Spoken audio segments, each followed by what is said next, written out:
G'day guys, this is a fun Halloween activity, how to make frozen spider eggs.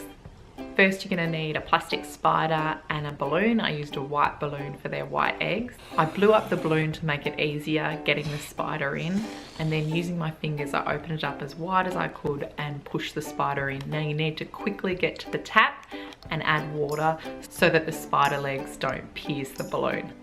After I'd tied a knot in it, I placed it in the freezer and left it overnight. The next day, using scissors, cut the balloon and expose the spider. How cool does this look? Then it was time to get those spiders out. A couple of methods we used was some warm water,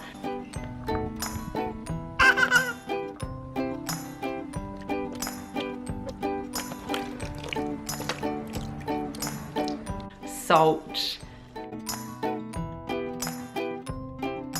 and most effective I found was when I dropped it on the asphalt. Thanks heaps for watching guys, bye!